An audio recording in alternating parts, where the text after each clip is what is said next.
Britain cannot protect its borders within the ECHR. We must leave it. The government's plan to stop the Channel crossings is simple. Those who come to Britain illegally should be detained immediately and deported rapidly to Rwanda or their home country. Yet human rights laws stand in the way. The High Court has ruled that the Rwanda scheme is lawful, but appeals will come. And while the court determined that Rwanda is generally safe for deported migrants, individuals can still make claims based on their specific circumstances.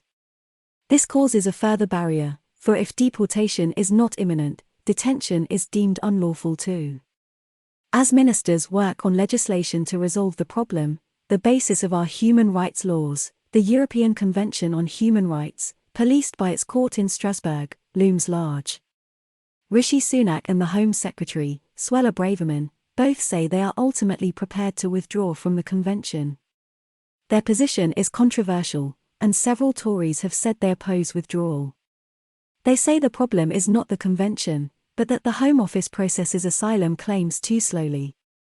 They argue leaving the convention would make Britain a pariah state, like Russia and Belarus. And they insist the convention is a great British achievement. It was inspired by Winston Churchill, they say, and drafted by David Maxwell Fyfe. These are weak arguments. First, the issue with the crossings is not the speed with which claims are processed.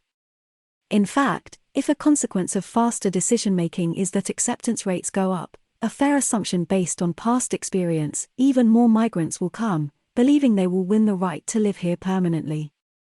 The true problem is that the government has not yet shown that if migrants come to Britain illegally they will be removed promptly, and the main barrier to that is the rights-based claims that prevent detention and deportation.